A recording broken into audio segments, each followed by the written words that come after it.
semuanya, balik lagi bersama gua Beni Karsono yang akan menceritakan cerita horor ke kalian semua sampai bulu kuduk kalian merinding.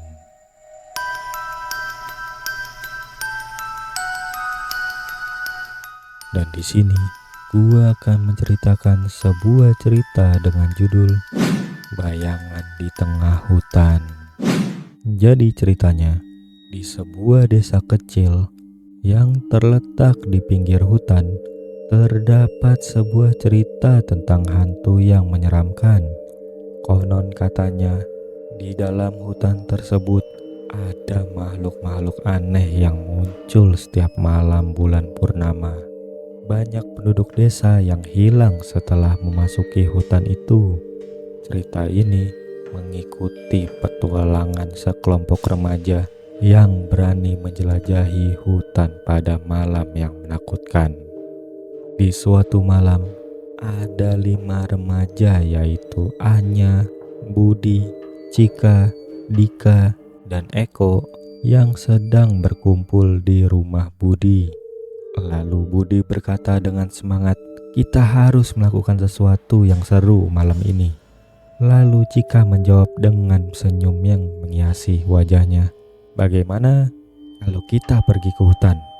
Lalu Dika membalas dengan sedikit ketakutan, "Jangan bercanda, itu kan hutannya angker." Lalu Cika membujuk, "Ayolah, lagi pula itu cuma cerita, kita pasti akan baik-baik saja." Lalu Anya berkata sambil mengambil senter dari tasnya, "Baiklah, tapi kita harus bawa perbekalan."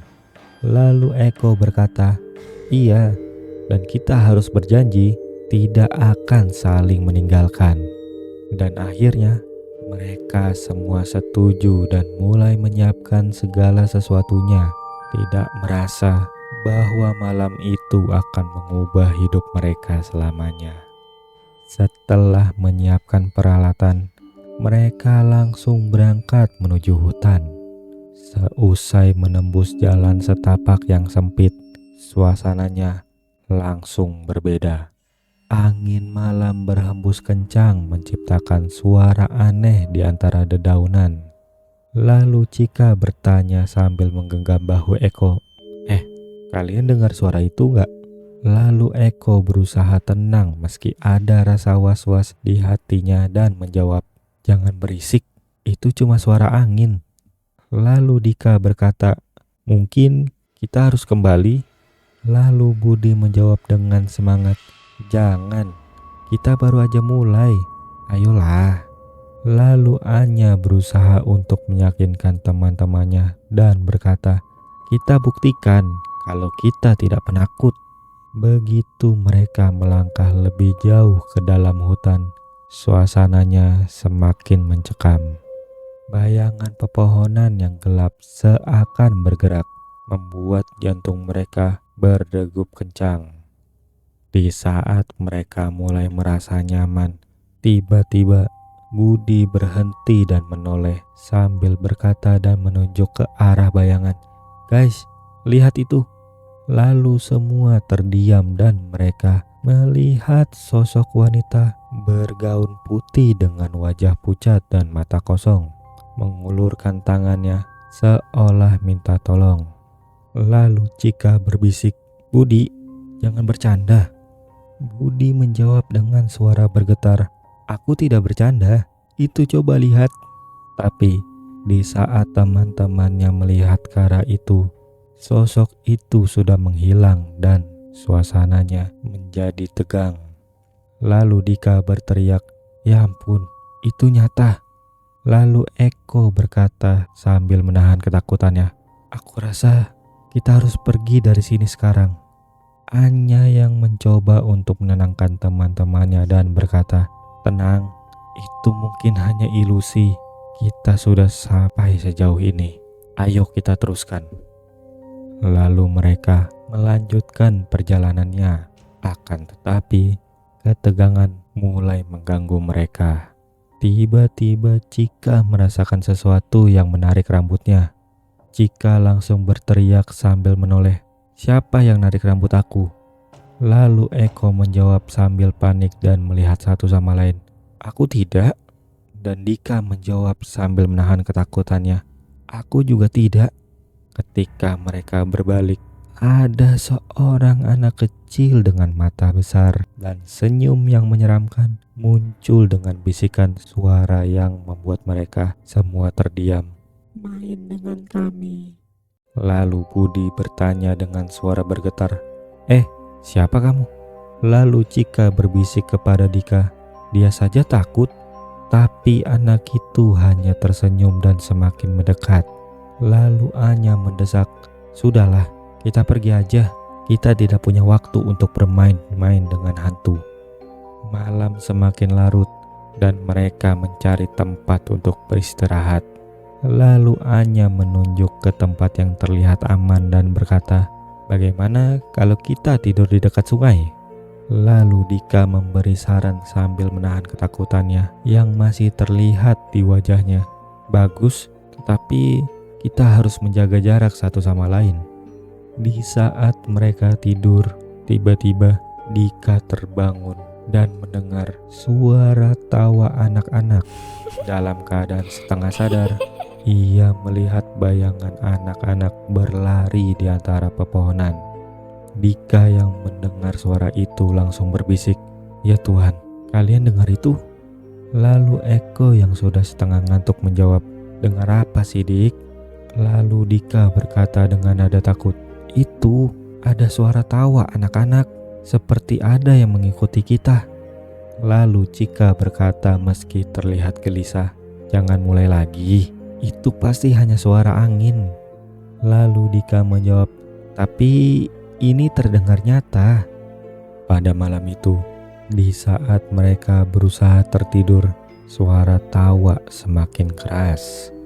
Suara itu seolah-olah semakin mendekat, menghantui pikiran mereka.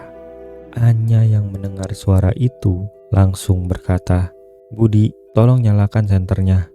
Di saat Budi menyalakan senternya, mereka semua terkejut melihat bayangan bergerak di luar.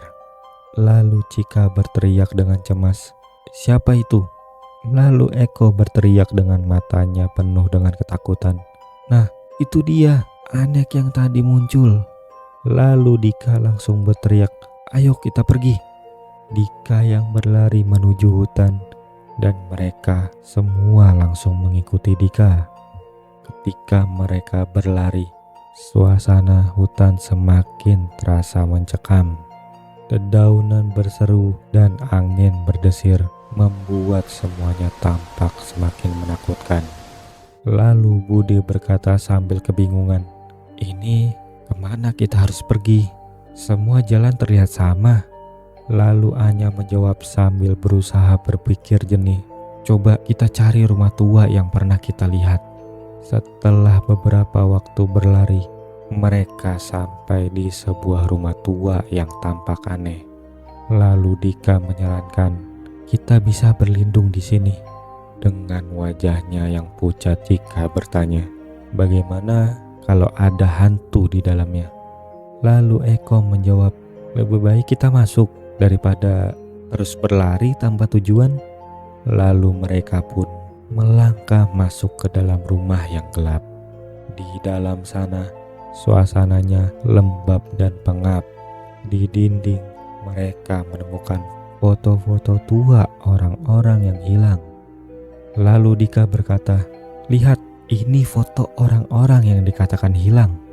Cika yang berusaha menahan rasa takutnya berbisik, aduh, ini horor sekali. Lalu Eko bertanya, apa yang harus kita lakukan? Lalu Budi berkata sambil membuka buku yang berdebu, aku menemukan buku tua ini. Ternyata hantu-hantu itu tidak bisa pergi dari hutan. Anya yang tidak mengerti yang dimaksud Budi bertanya, Budi, apa yang kamu maksud? Lalu Budi berkata, hantu-hantu ini terjebak di sini dikarenakan mereka belum menemukan kedamaian. Lalu Anya bertanya dengan berani, apa mungkin kita bisa membantu mereka? Lalu Dika menanggapi, kita tidak punya pilihan lain, kita butuh jalan keluar. Dengan hati yang penuh dengan keberanian, mereka langsung berdiri dalam lingkaran. Lalu Anya berkata, "Oke, kita coba berteriak untuk membantu mereka." Lalu mereka berteriak bersama-sama, "Bisakah kalian mendengar kami? Kami ingin membantu. Kami tidak takut. Kami akan membantu kalian." Dan tiba-tiba cahaya terang menyelimuti ruangan dan hantu-hantu mulai muncul di sekeliling mereka. Beberapa dari hantu-hantu itu terlihat sedih, sementara yang lain tersenyum dengan damai.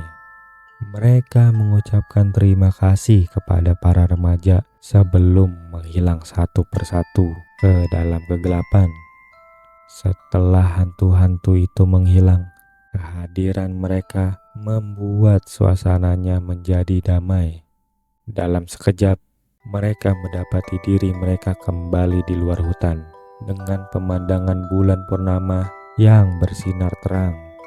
Lalu Eko berteriak dengan gembira, "Kita berhasil!" Cika berkata sambil terengah-engah dan matanya melirik ke hutan, "Syukurlah, kita tidak mau kembali ke sana lagi." Lalu Dika berkata dengan lebih tenang, "Semoga pengalaman ini tidak akan terulang lagi." Lalu mereka langsung berlari pulang ke desa sambil bersyukur sudah selamat. Namun, di saat malam tiba, Anya mendengar suara tawa anak-anak dari luar jendela. Ia tersenyum mengenang petualangan itu, tetapi suara itu perlahan-lahan menghilang. Lalu Anya berkata, "Selama kita punya teman dan keberanian, tidak ada yang perlu ditakutkan." Jadi, cukup segitu aja untuk cerita horor kali ini. Jangan lupa untuk like, comment, and subscribe, dan share juga video ini. Sampai jumpa di cerita horor berikutnya.